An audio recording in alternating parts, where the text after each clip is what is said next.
Our sauce is slowly simmering away on the stove, and I've started to assemble our first course, which is also going to be the centerpiece of my table.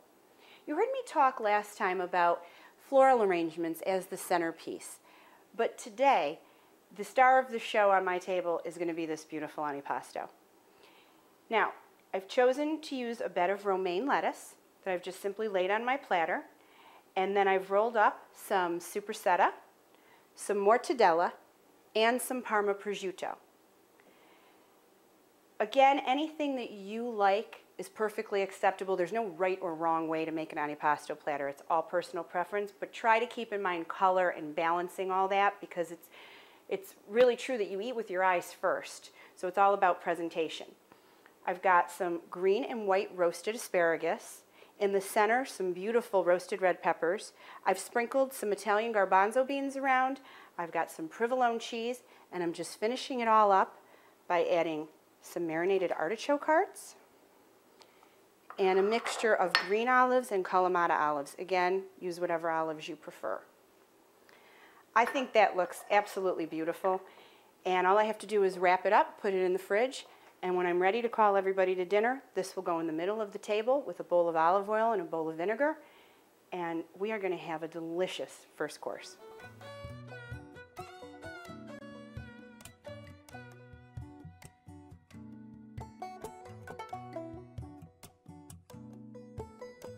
My antipasto platter is in the fridge. It's all assembled, looks great. And now the last thing I need to do this morning is make my meatballs. So I started with about 3 pounds of what I call meatball mix, and that's equal portions of ground beef, ground pork, and ground veal. You can certainly use all ground beef. I prefer the texture and the flavor of the 3 meats combined. I added 2 eggs, a teaspoon of basil, a teaspoon of parsley, a little bit of pepper, pinch of salt, about a 1/4 teaspoon of garlic salt, 1/4 cup of freshly grated Parmesan cheese, and a 1/2 cup of plain breadcrumb. And you just mix it all together, and do be careful how much time you take when you're mixing your meatballs. Whenever you're working with raw meat, you want to try to mix everything fairly quick, because the longer your hands are working that meat, the better the chance that you're going to change the texture, and your meat could come out a little bit mealy.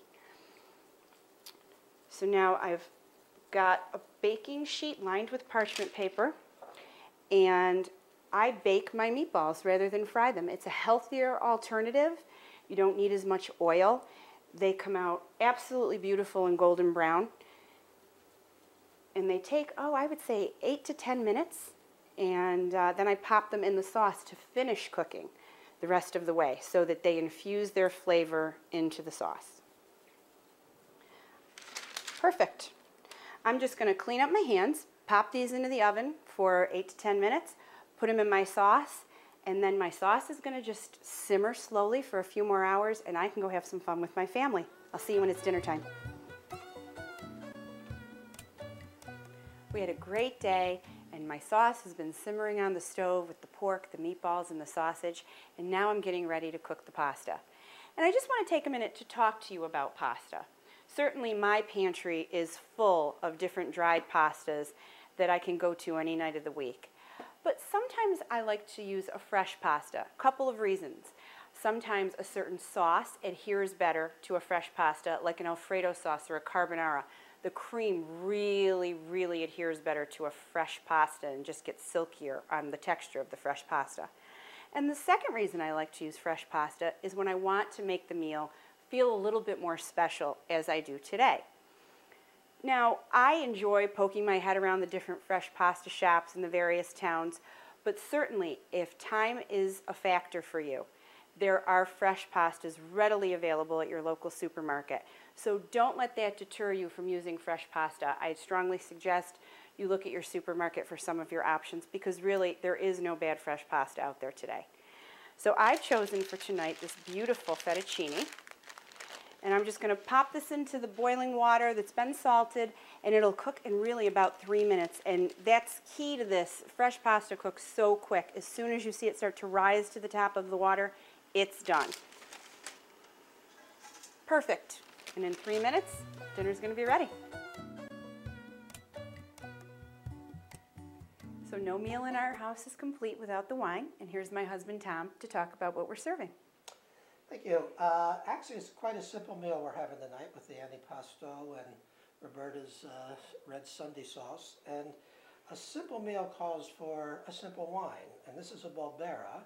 It's Barbera d'Alba from the Piedmont region of Italy, and it's going to go perfect with the antipasto, and it has a means of really cutting the acidity on the red sauce. So this is just the absolutely perfect wine for, and we have it every Sunday. It's our house wine, so it's not an expensive wine. It's just, it's really a great wine.